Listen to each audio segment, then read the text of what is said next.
welcome to Tea Time with Livvy.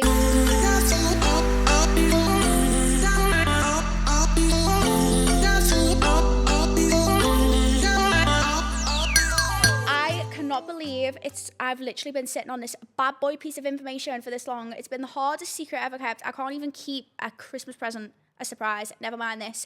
So, welcome to my podcast. I am so excited for this new era. Honestly, guys, if you feel like you already know me, you're going to feel like you know me 10 times more after this, because we are going to be delving in to obviously all the little things that you might not know about me, some secrets, of course, some gossip, and I will be having some confessions as well. So make sure you go and get a nice cup of tea, your favourite biscuit, and settle down, because we are going to be spilling the tea. So this episode is going to be more of a get to know me. So my name's Olivia, and a lot of you obviously know me as Livvy, because 16-year-old me thought it looked cute on Instagram, and it just kind of stuck. If I'm ever out somewhere and I hear someone say Livvy, like, I know it's funny years, I'm like, oh God, it's someone off TikTok who knows me, because no one actually calls me Livvy, and like, that know me, no friends, no family or not, and it's so weird, but I really love it. It's so cute. It's like my stripper name. Like, I don't know. You know when everyone has that name and it's like, oh, like if I don't know, I would have the best stripper name if I was a stripper. I wonder what Cardi B's stripper's name was. Like, I just love all that kind of stuff. But yeah, it's just like me little, I don't know, fake name. My full name though is actually Olivia Veronica Louise Roberts. Like, everyone always gets a little bit shocked at that, because it's quite a mouthful, and I always get a bit worried because, oh yeah, if you don't know, a lot of the time in this podcast, you'll probably be hearing about my boyfriend, George. I feel like a lot of you know George, but if you don't, I have a boyfriend, George. I've been with him for nearly 3 years now. He is as nuts as me. He's literally like the boy version of me, and I absolutely love him. I have asked him if he'd come on the podcast. He really strongly declined, which was fucking rude, to be honest with you. But yeah, if you hear me talk about him a lot, he's the love of my life. Oh, can't wait to marry him. I was actually texting him the other day while he was in work saying, like, why have you not engaged me? Like, I'm sick of literally washing, doing all these things on girlfriend prices, like, Jesus Christ. But to be honest, I actually can't complain, because the ringer one, I don't know whether a 24-year-old can afford that just yet, but maybe one day in the future. So yeah, when you hear me talk about George, that's who he is. He's my boyfriend, and he is funny. So what I was saying about my name is I actually always get worried about getting married, because I really do not want to take George's second name. Like, I just don't think it's for me. Like, I love it so much, it really suits him. But Olivia Roberts is just like, bad bitch, love it. And maybe I'd have to double barrel my name, which I just don't know. It's given science teacher, like my science teacher, Miss Sangburn. She had to double barrel her name, but that all rhymes. Mine just wouldn't rhyme. Mine would be like, oh, I don't even want to tell you. It'd be Olivia Roberts Burns. Oh, no, I can't. So maybe I'm quite glad that he doesn't want to propose to me yet, because I haven't actually crossed that bridge yet. I'd love for him to be a Roberts. That'd be best, honestly. It would suit him more as well. Yeah, so the only people that actually call me Livvy are yous, and then I get called Olivia when I'm in trouble by my mum or my dad. And honest to God, I just hate it when anyone calls me Olivia. Like, no one ever calls me that at all. Most like popular name is Liv. Obviously, that is just quick and easy. And I feel like you'll get to know Liv a lot more during these next few episodes. And I am actually 22 years of age. Every time I say that on TikTok, people are like, you're only 22. I do feel like I look older than my age. But when you meet me in real life, I'm literally like the biggest midget you'll ever meet in your life. Like, it's actually insane. The genes I have held, like, got from my dad, I'm literally my dad's daughter. I've not got one part, well, maybe like the odd little feature of my mum, and it really stresses me out. Like, we all are just fat midgets. I'm not saying I'm fat no more, but I was such a podgy kid, and I feel like you get to a certain age where like you just stop, but I just can't. I always say if I was a little bit taller, my weight would be distributed so much differently in my body. Like, people who have like long torsos, is that the thing? I don't even know what it's called, but yous are blessed. Like, let me fucking tell you, because this, like, if I put a little bit of weight on, I just like gain a roll straight away, because I'm like compressed. Do you get what I'm saying? But that we'll definitely be touching on body and all that kind of stuff on another episode. Like, I want to do a full episode on that.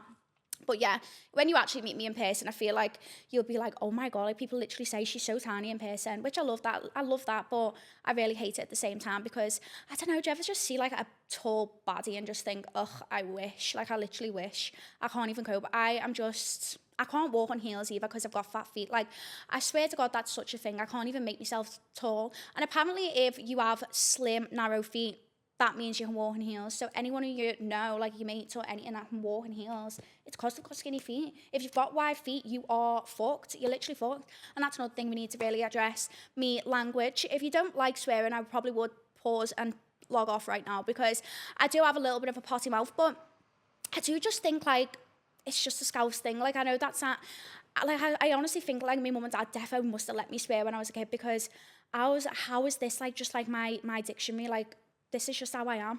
And I wonder what age it become normal to actually start swearing because I don't shut up. Like older women literally comment on my TikToks like, you've got a potty mouth, you need to wash your mouth out with soap. And I'm like, shut the fuck up. Honest to God, it's literally fucking nothing to do with you.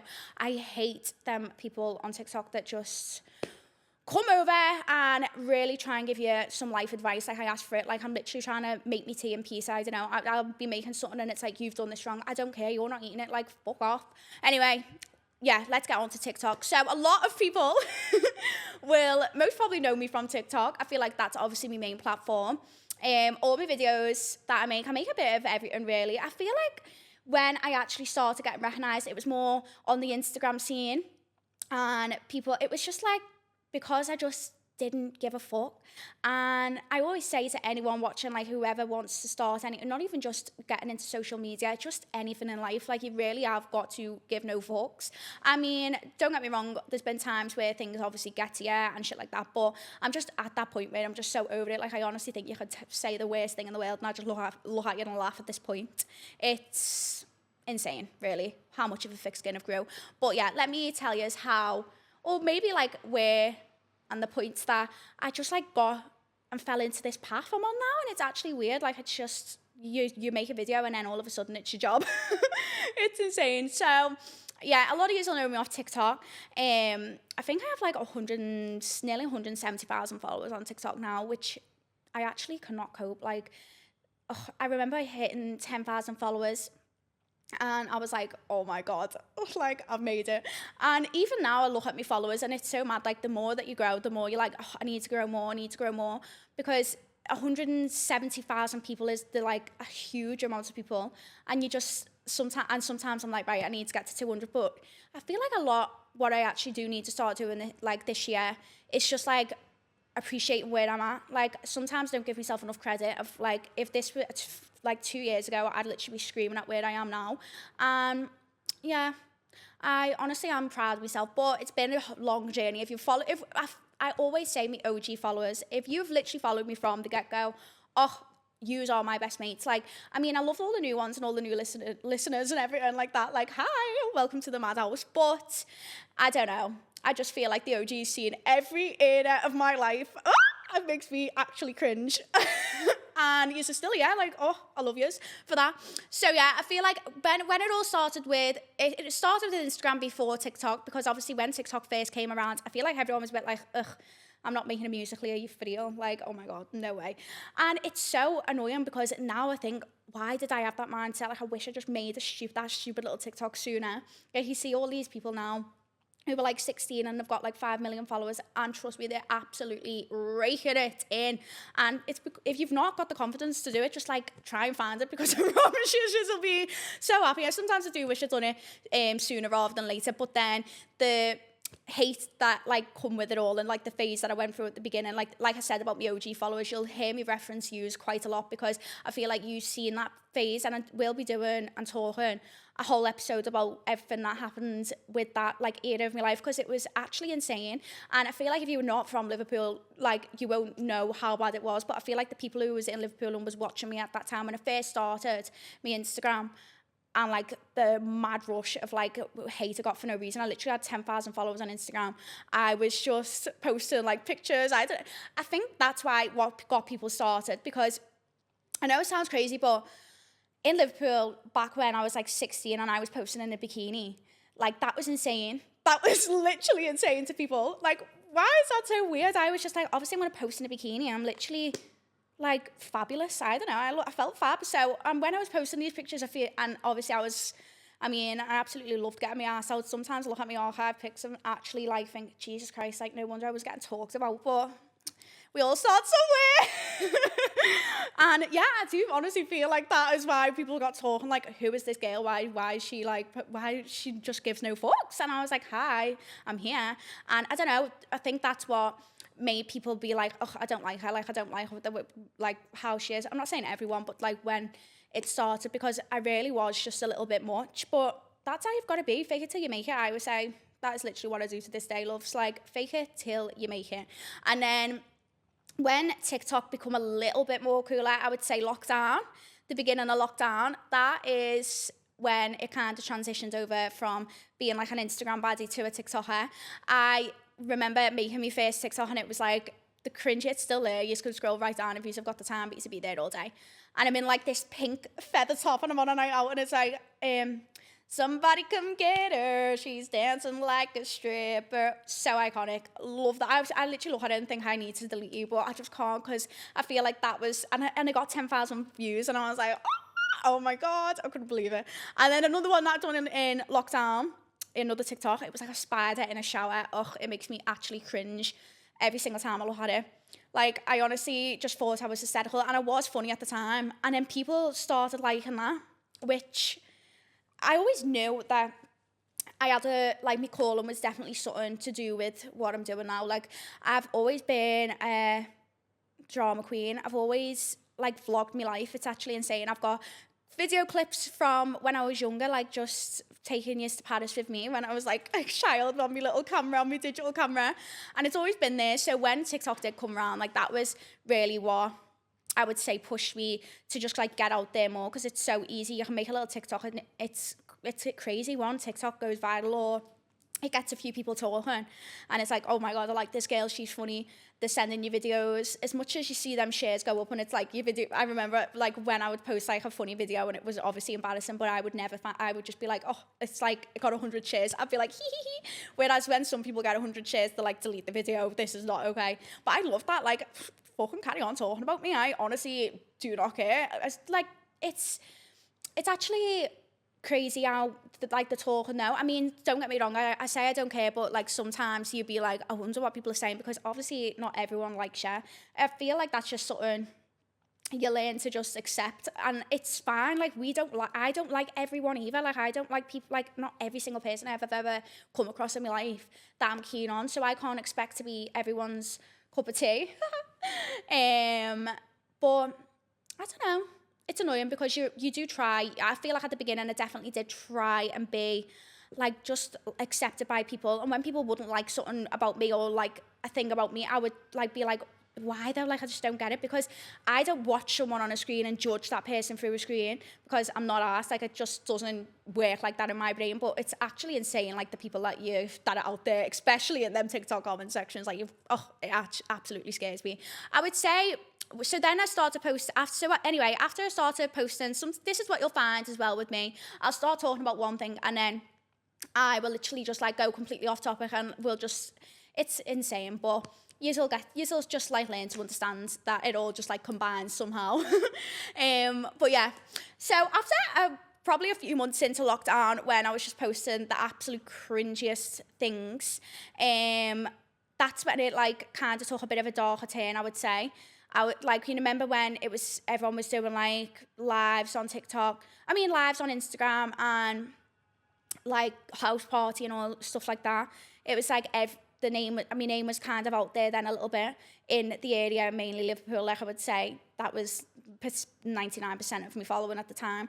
And yeah, I just think the more confident I had, the more I was growing and the confidence I was getting, the more people that started to hate on that and like dislike me. And then all of a sudden there was just like this hate train when I was like 17 and obviously I was in lockdown. Everyone was just like, we were all drinking, like let's be honest, we were drinking and you were eating, there was nothing to do, like, so I feel like I put weight on and it was just like the biggest target on my back for all of a sudden. It literally come out of nowhere and it was just like this like I would say probably about a year and a half period of just, it would die down and then something else had happened. And it was like, wow, what the actual fuck is going on? And it was probably the worst part of like growing up. I feel like them years, you're such a 17, 18, you're so vulnerable. Like your brain hasn't even developed yet and you're already trying to figure out life. Like that you've just literally just like starting to become an adult. I just made aware that not everything's how you say. Like, I mean, don't get me wrong, when through this time, I was actually dying on the inside. I had the like worst mental health probably ever that I've had. And you would never have thought it. Like, you would never have, in a million years have thought that I was the way I was. I was literally insane. I was actually insane about the way I looked, which was fucking vile. I've never been like that. I've always been so confident and like literally been the loudest in the room. I would literally do like the catwalks when I was a kid for all the school, anything that you wanted me to do, I would do. I just love being centre of attention. So to feel like that was the craziest thing. But we got through that, guys. We survived. So I'm here to tell the tale. And then I feel like I really just carried on through the whole thing. I just posted. I'd get horrible comments. I feel like when I was younger, I'd get horrible comments and I'd respond and I'd add fuel to the fire and I'd make things worse for myself. Whereas when I got a little bit older, I just started to realise, right, not every comment needs a response. I mean, don't get me wrong, sometimes you'll see me I'm on TikTok still having arguments with some of the trolls because I'm like, who the fuck are you talking to? But that's only when I'm like due on my period or something. I do try and ignore them as much as I can now. But yeah, and then I feel like it got more, that's another thing that I actually want you to know as well. I've done social media for like so many years now, but I actually only really started earning money from it, I would say last year. I just genuinely always posted my videos and done my YouTube and done all the things that I still do to this day, as much as I can. I mean, I'm a bit shit at YouTube, but just genuinely because I love it. Like, I just love interacting with yous. I just love like coming on and maybe speaking about things that are like uncomfortable, but then all these girls or being like, oh my god, I'm the exact same. And it's just like such a beautiful space for me.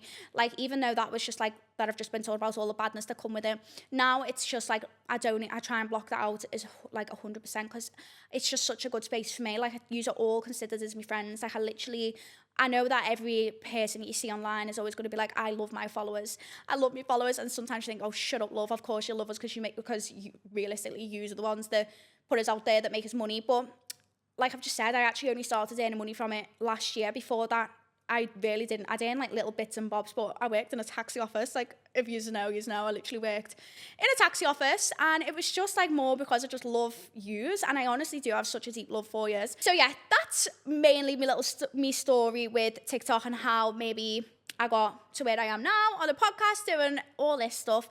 But yeah, I'll talk definitely more about the little things that I've touched on in more depth, but that's kind of where I'm at now. But let me tell you a little bit more about maybe before that. Before, I obviously just mentioned that I originally am from Liverpool. So I lived in Liverpool in Speak. And I lived there for like, obviously my whole life until I went to St. Ambrose. Honest to God, I literally loved it. Like, it was me. I had all my mates, obviously, that you grow up with. And yeah, everyone was a bit crazy at the time. Like, family-wise, like everyone was just, I feel like a lot of people see me as just like this spoiled, like not everyone do, but some people do. They obviously just see like the nice things that I've had over the years, and like they just must think I'm just some spoiled little brat. But things haven't always been that way, which is we'll learn throughout this. I am going to try and be as open as I can about a lot of things growing up, because I mean, I'm not saying I had a bad life, because very fucking far from it. I've never seen like struggle. Like, I've always been very blessed and lucky in that aspect, but it doesn't mean things were perfect. And we did have some really hard times, like family wise. Even we literally lived on a council estate, but it was my favourite house I've ever lived in. Like, I just loved it. I can literally explain it to you now. The loft, like, I remember we had the loft converted, and in the wardrobe there was like, you moved the clothes and there was a secret door, and I used to love playing hide and seek in that house. Like, I just had so many memories there. And I loved my friends. I had a little boyfriend. Like, I just loved it. And I remember, like, my dad was so strict. He still is so strict. But cause he knew everyone there, and it was like, even though people, it's definitely changed now. Like, just in general, the world's changed. But back when I was younger, he would let me walk to school. Like, are you messing? My little sister is 16 and he will not let her like walk to school or nothing like that.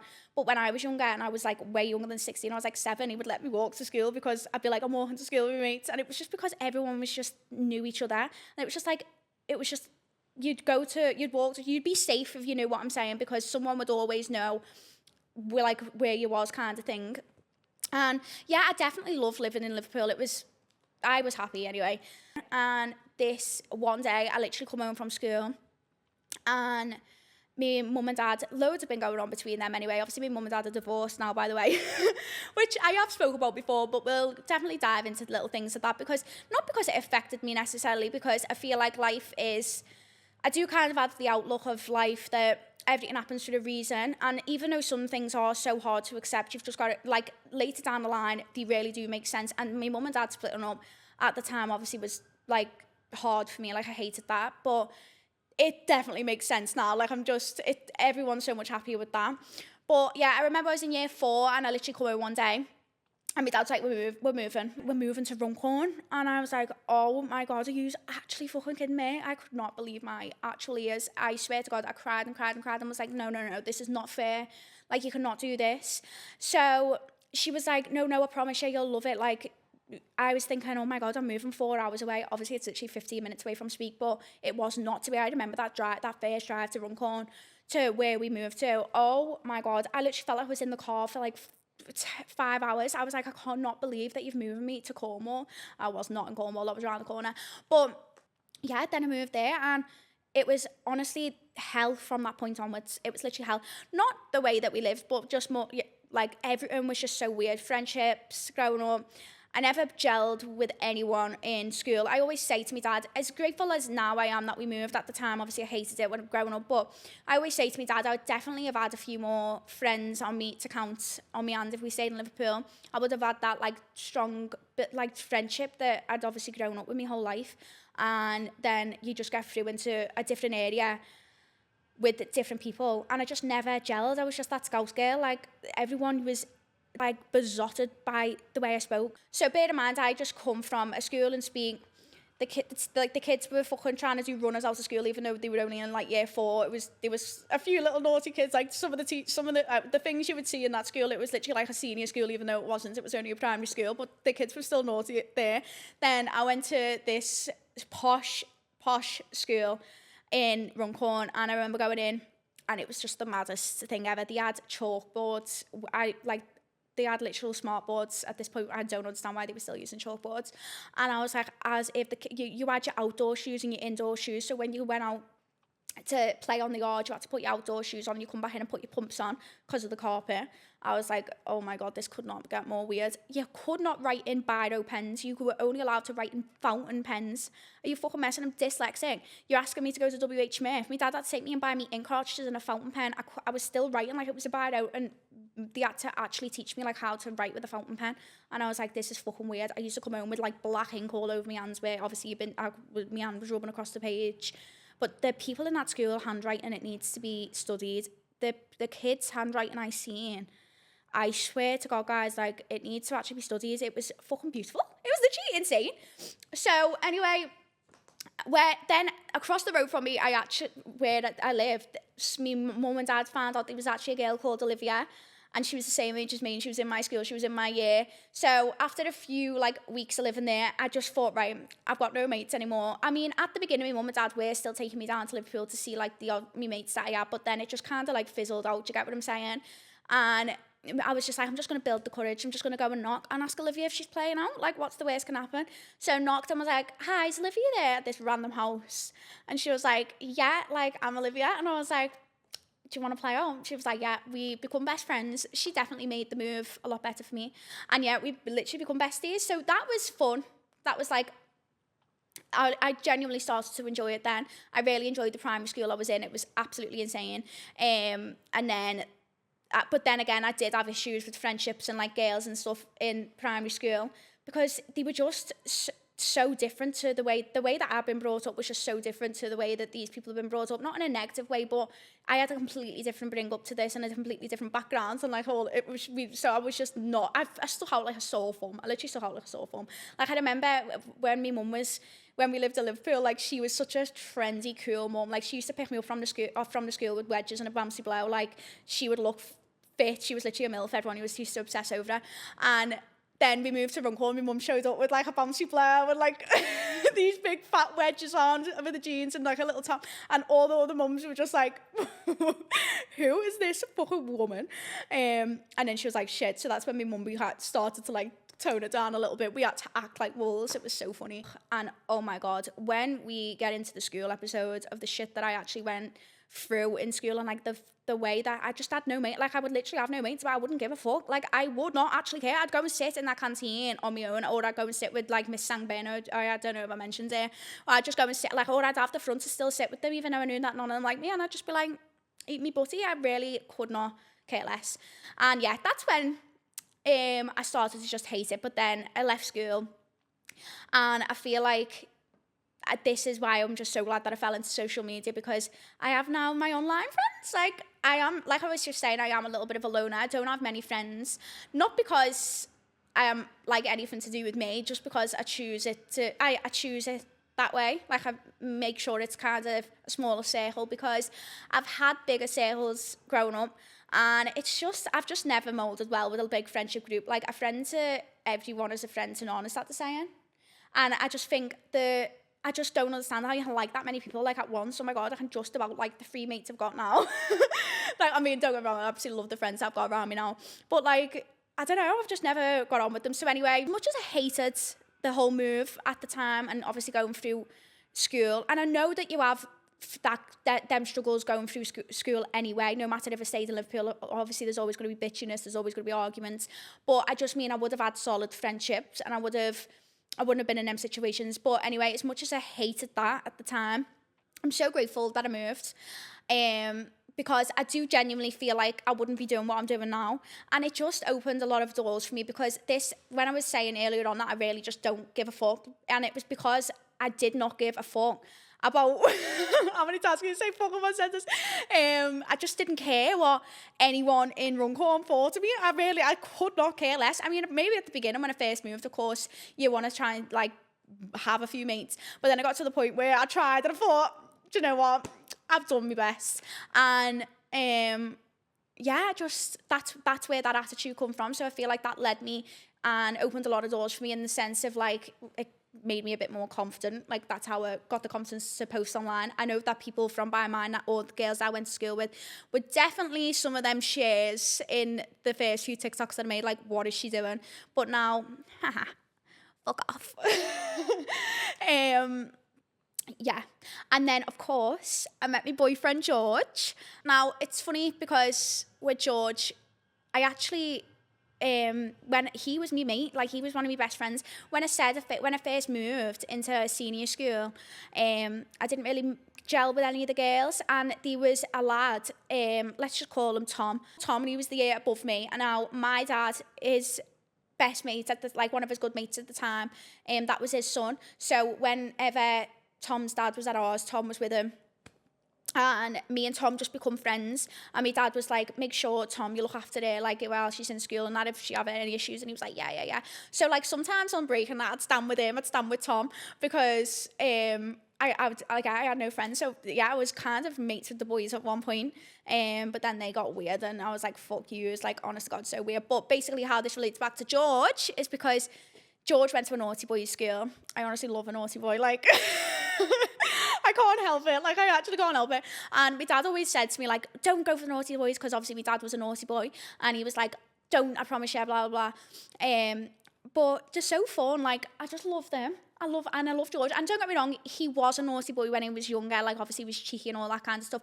But George is such a good boy now. Like, I'm not going to lie, I really have trained George to be a good boy. Like, he's just so different now. I literally love him. But anyway, when we were younger, he was known as the naughty boy. Like, he would be just insane. He would do all the, like, he was the one who would definitely, like, get arrested on Mizzy night or something.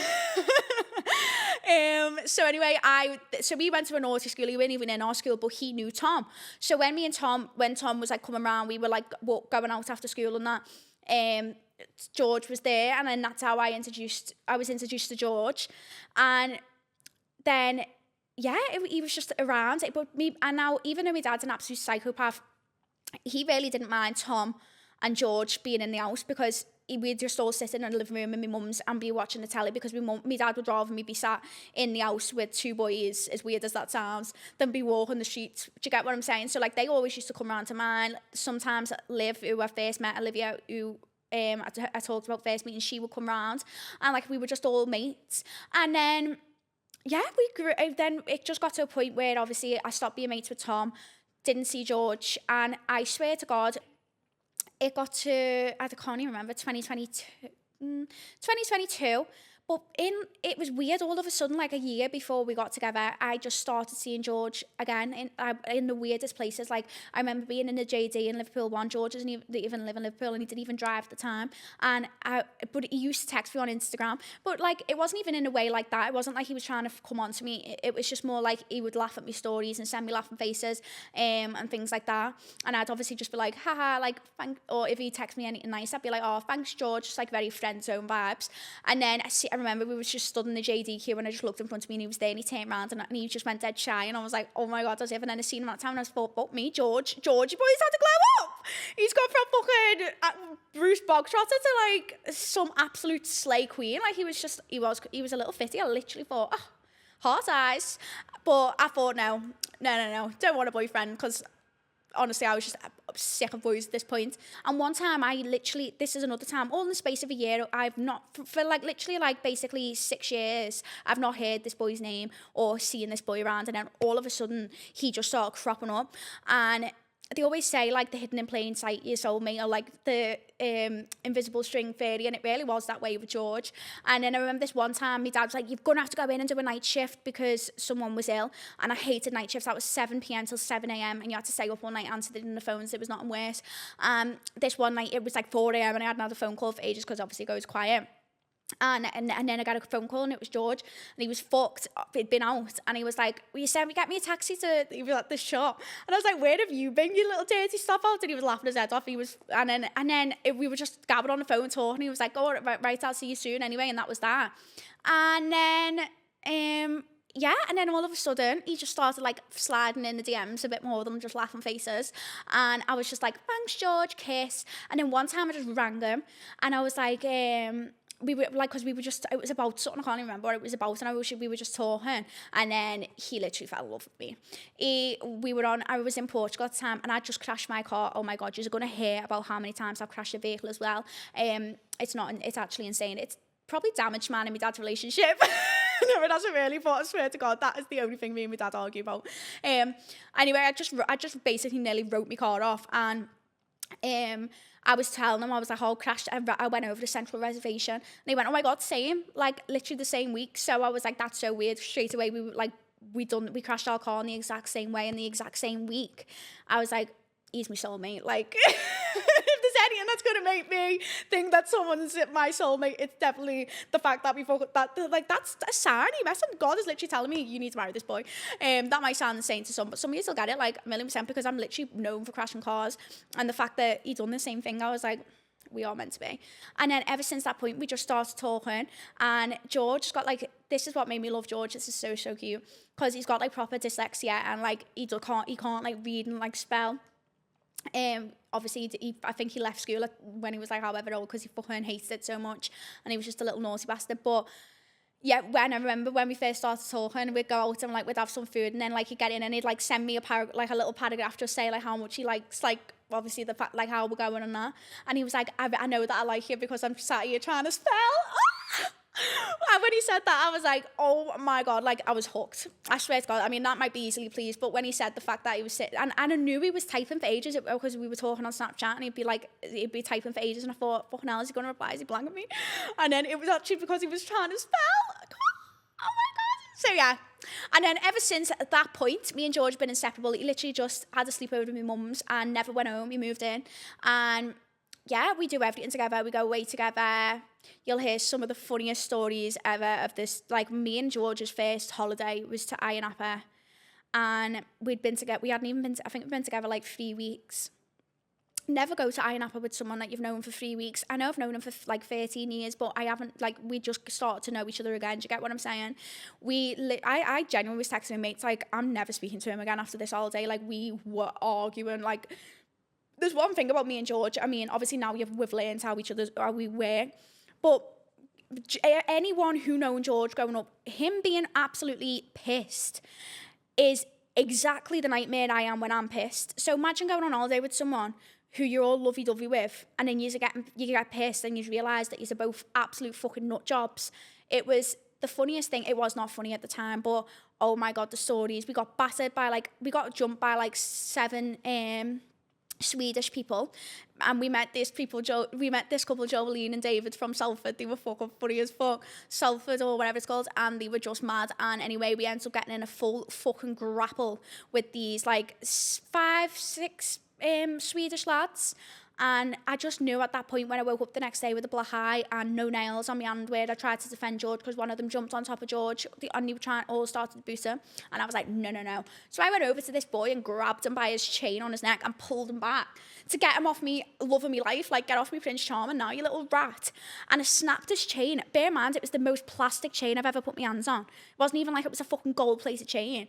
And I thought, oh, shit, but obviously I got him off George, so I was like, just get off him. And he just looked at me and just went, and fully fucking punched me straight in my face. I popped my nose was pouring my blood, and I was like, ah! So then George, seeing that I was bleeding, and then it was just like the funniest thing. It was actually a bit scary, honest to God.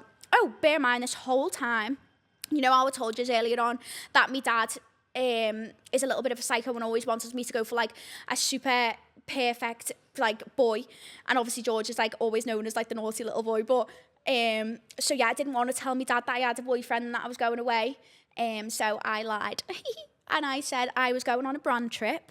Bear in mind, I wasn't even that like big at this point. I told him I was going on a brand trip with a fashion brand that I work with, and yeah, I'm with the girls. And I knew if I ever said that and I was working, he wouldn't FaceTime me because like I'm going to be with all the girls. We're shooting summer stuff. Do you get what I'm saying? So I just thought it'll keep him off my back. But then I had the cheek to say, can I have some spends? And my dad gave me like £1,000 and was like, there you go, there's your spends. Go, like, princess, he loved me. Like, but, and then I basically was fucking bare-faced lying to him. I was away with the boy that I'd basically known for 4 weeks. A boy that my dad's like met when we were younger. And yeah. But the funniest thing about it is I wasn't even like trying to hide it on my Instagram. I genuinely paraded George on my Instagram from like more or less that holiday. Like, I was not scared to be posting him. I mean, I didn't necessarily post his face, but I made it known that I was with him because I was just besotted by him.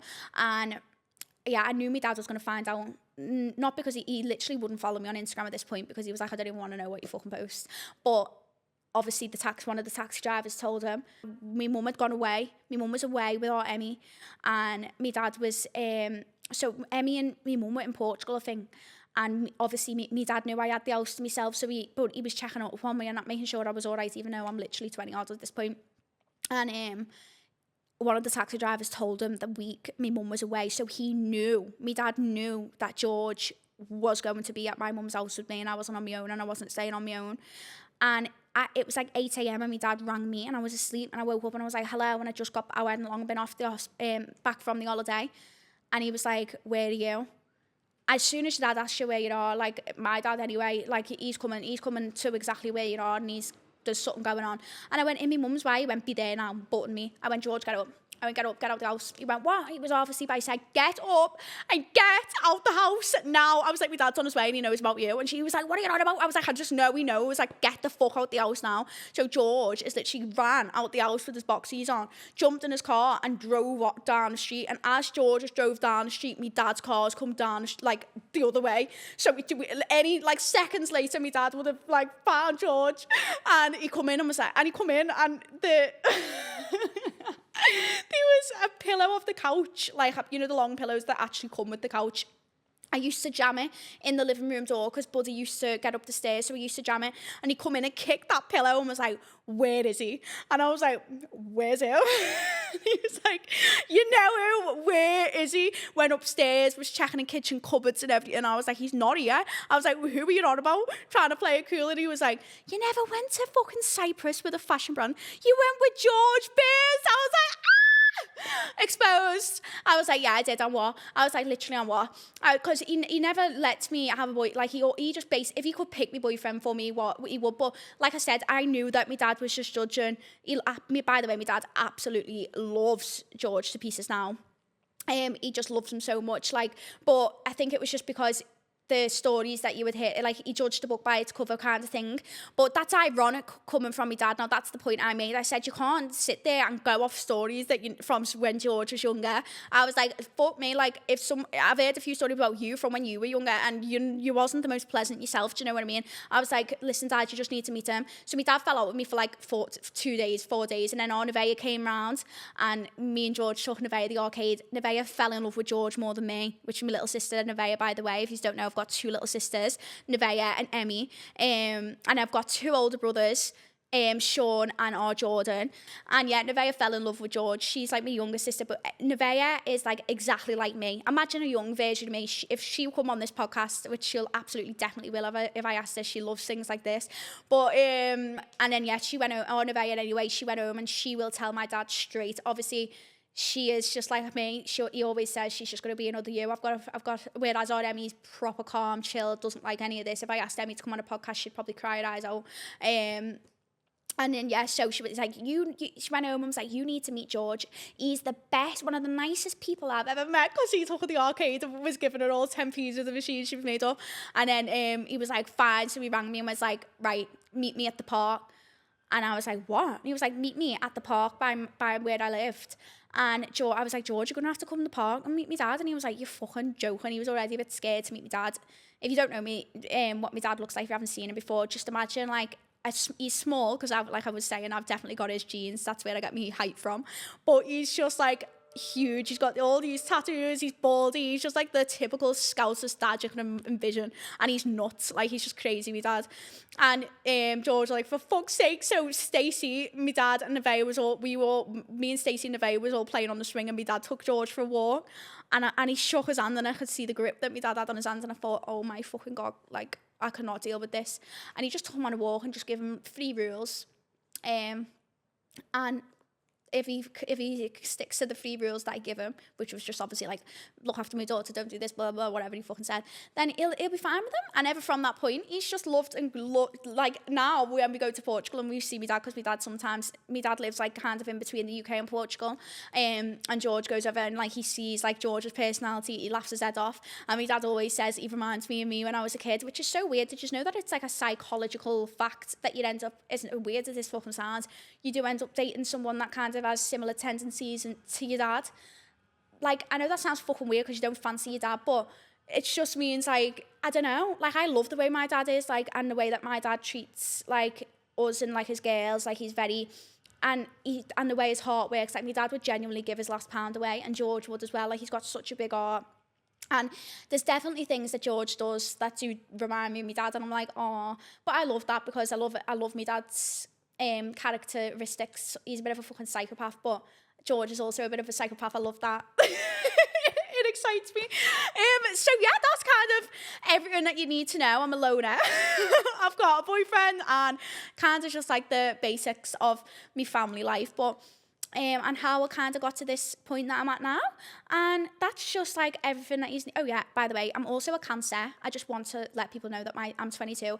My birthday's in July and I'm a Cancer. So any of my fellow Cancers out there, hello, you're going to love this podcast, because I feel like do you believe in star signs? I really believe in them. Like, I'm such a Cancer through and through. Like, every single like characteristics that a Cancer has, I just really do have. So it'll be funny when I just wanted to let people know, because I feel like people who are the same star sign, you'll be like, oh my God, you're such a Cancer, you'll be able to relate to that. But I hope you have enjoyed this episode, and thank you so much for listening and watching, depending whether you're watching on YouTube or on Spotify. And I'm just really excited to get into this and just show you a different side to me and my life. But please make sure, if you're following along, that you subscribe, and you follow us on socials, which is Tea Time with Livvy across all channels. And I will see you next Sunday, and we will be talking about body image and maybe a few things that you don't know about me. So be ready for the secrets, and I will see you next week. Love you so much. Bye.